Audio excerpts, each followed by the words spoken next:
I die over these Reeboks. You ain't even know it. Number 10. Literally, I Can't. Redfoo.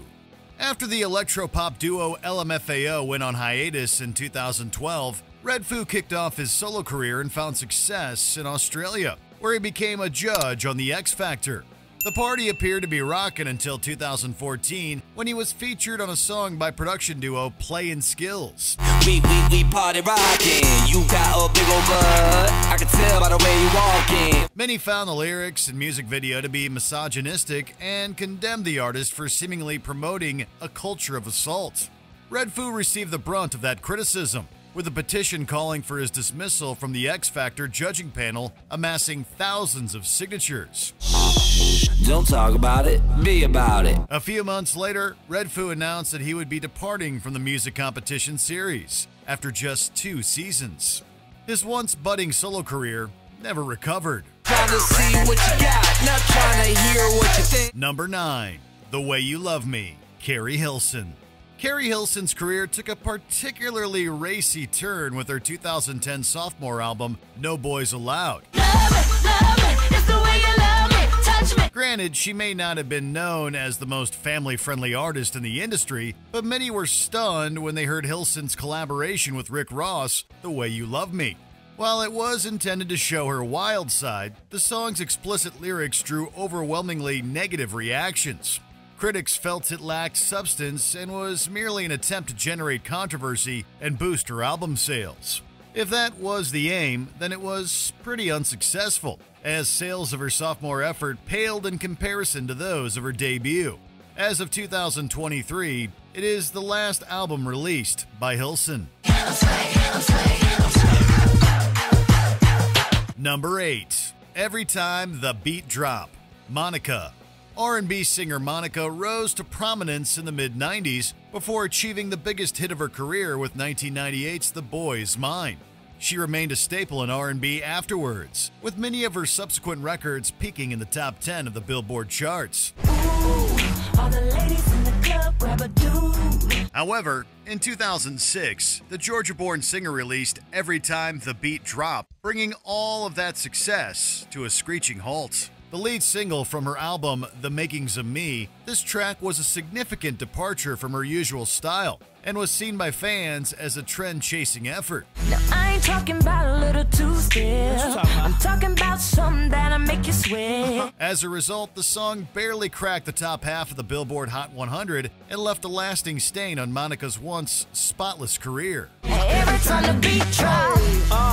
Y'all know what this is. Number 7. Girl You Know It's True, Milli Vanilli.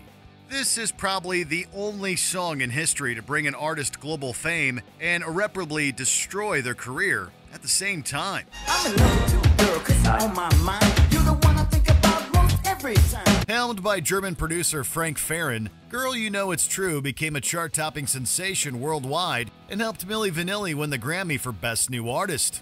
Rumors soon started circulating, however, that Fab Morvan and Rob Pilatus, the members of the group, didn't actually sing on the record. Those rumors gained traction after a live performance of the song in July 1989, when the pre-recorded track began skipping and a panicked Pilatus ran off the stage. The ensuing scandal resulted in the Recording Academy revoking their Grammy Award and the duo being dropped by their record label. Yes, you know it's true. Number 6. Flatline, B.O.B. Once upon a time, B.O.B. was one of the hottest rappers on the block. The Decatur, Georgia artist earned a #1 hit with Nothing on You in 2009. They got nothing on you. He followed that up with a string of top 10 singles featuring names like Hayley Williams, Eminem, and Lil Wayne. Then in 2016, B.O.B. engaged in a heated Twitter debate with astrophysicist Neil deGrasse Tyson, in which the rapper claimed that the Earth is flat. As if that wasn't bad enough, he released Flatline, a single that not only dissed Tyson, but also touched on other bizarre conspiracy theories. Evidence, let's look at the evidence. Mother Herb, hey, what's up, bitch? What's your measurements? Needless to say, the song pushed whatever was left of B.O.B.'s career off the face of the earth. I got as far as I could go before I hit a dead end. Sit back and let it set in. Number 5. Pumps and a Bump, MC Hammer. Following the success of his fourth album, Too Legit to Quit, MC Hammer, or simply Hammer, took a 3-year hiatus, during which rumors began circulating that he had quit music. In 1994, he made a comeback with The Funky Headhunter, which was preceded by the single Pumps and a Bump. Seemingly in a bid to shed his squeaky clean image, this song featured suggestive lyrics and a provocative music video, depicting Hammer in revealing attire. As a result, it received significant backlash, and the video was banned by MTV. This caused the album to sell significantly lower than Hammer's previous efforts. His popularity declined rapidly afterwards, ultimately contributing to his financial troubles a few years later.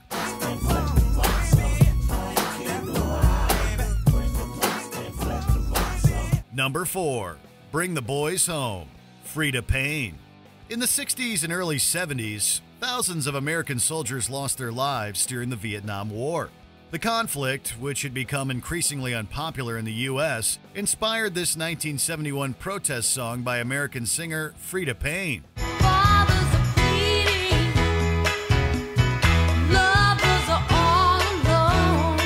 Written in part by General Johnson and Greg Perry, Bring the Boys Home was essentially a plea to stop the senseless deaths of young U.S. soldiers.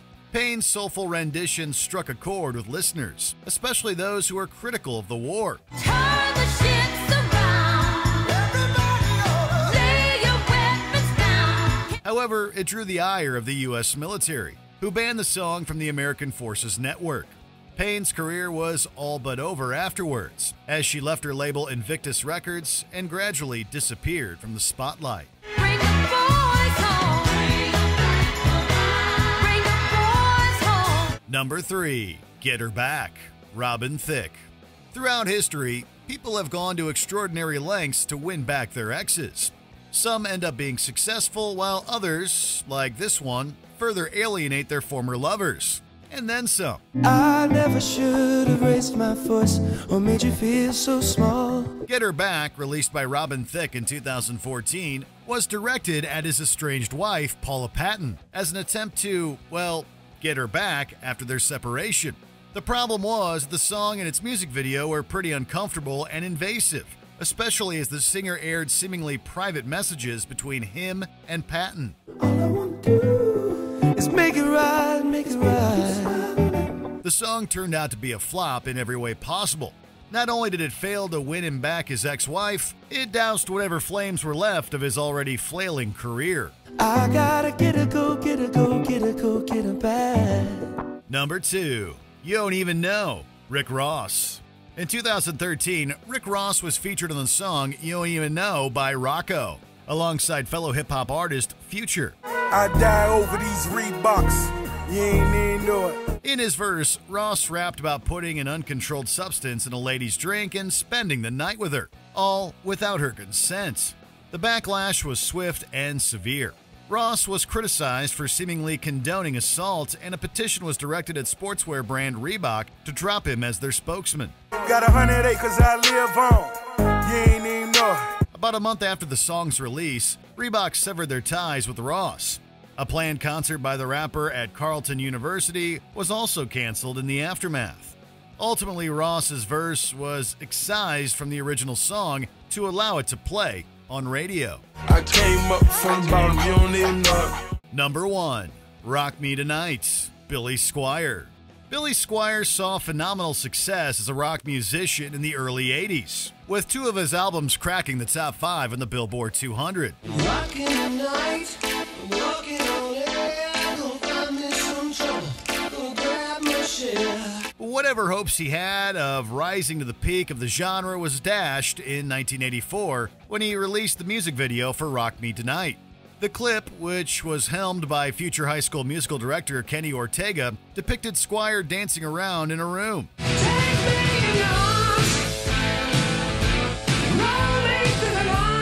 The cheesy choreography was a deviation from Squire's previously established macho image, and didn't quite go down well with rock fans. Although the single still did pretty well, Squire's subsequent music plummeted in sales. Indeed, this was the video that killed the rock and roll star. Did you enjoy this video? Check out these other clips from Watch Mojo, and be sure to subscribe and ring the bell to be notified about our latest videos.